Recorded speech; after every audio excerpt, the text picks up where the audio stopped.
Les 10e rencontres alpines à Salanches, hein, c'est jusqu'à demain et ce jeudi il y a encore une soirée ciné-débat avec le film Song from the Forest. Alors j'ai deux invités avec moi ce soir, j'ai Jean-Pierre Nguédé qui nous vient du Cameroun. Bonsoir Jean-Pierre. Bonsoir.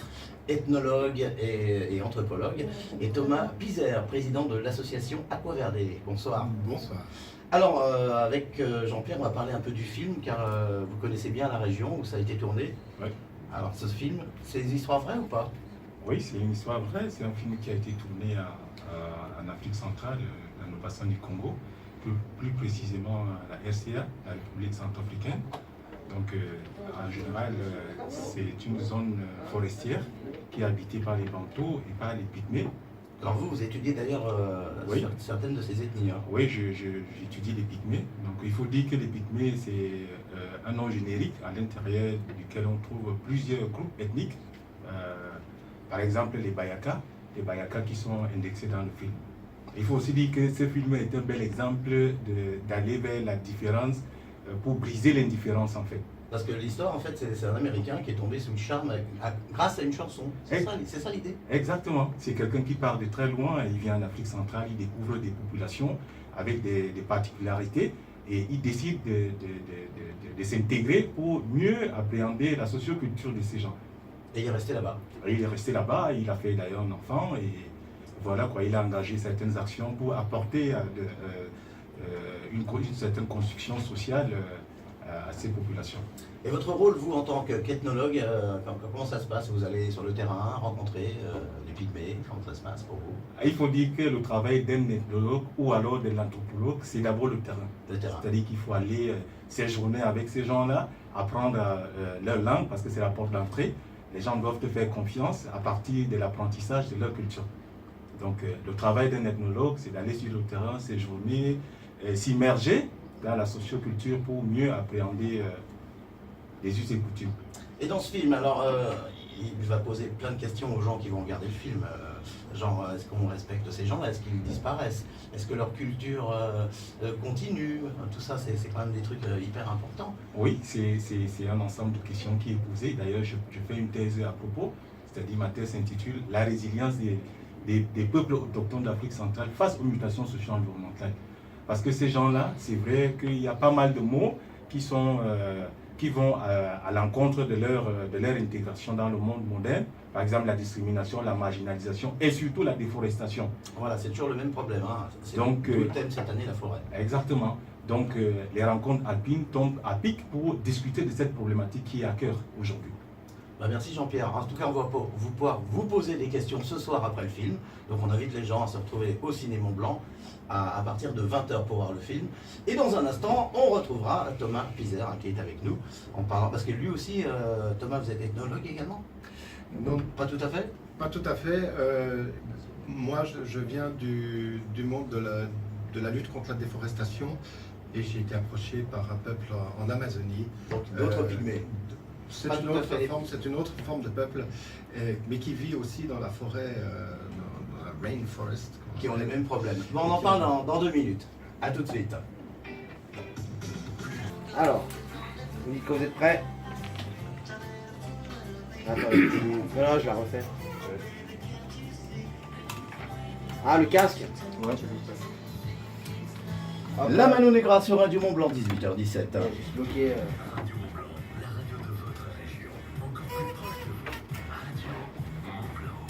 Et nous revenons avec nos invités pour les 10e rencontres alpines. C'est jusqu'à demain à Salanches. Ce soir, projection à 20h d'un très très beau film, Song from the Forest. C'est un peu la musique dans la forêt, c'est ça en gros.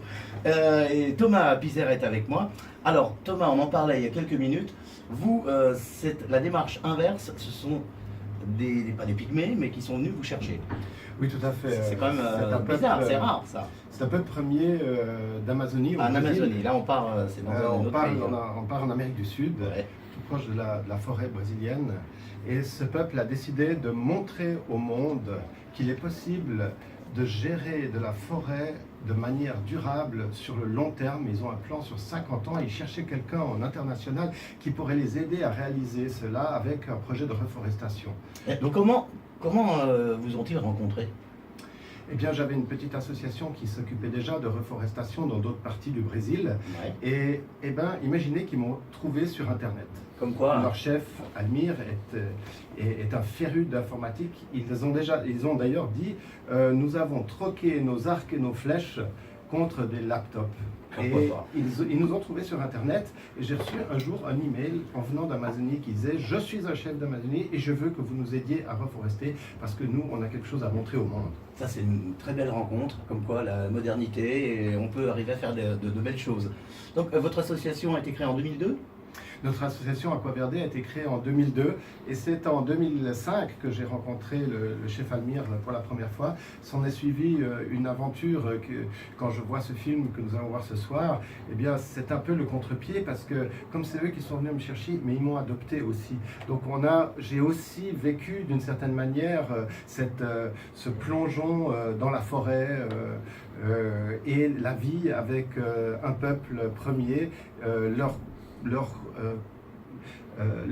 relation avec la nature qui est absolument incroyable et qui nous a montré qu'en fait on a beaucoup à apprendre d'eux, à réapprendre d'eux, notamment sur notre relation avec la nature, avec la forêt, avec la montagne, parce qu'aujourd'hui on est ici très proche de Chamonix et des plus belles montagnes d'Europe. Donc ça fait 10 ans que vous les rencontrez Ça régulièrement. fait 10 ans que je passe en tout cas un mois par an dans la forêt avec eux et où ils m'apprennent leur monde. Et quelles ont été les évolutions positives depuis toutes ces rencontres, depuis 2005 ?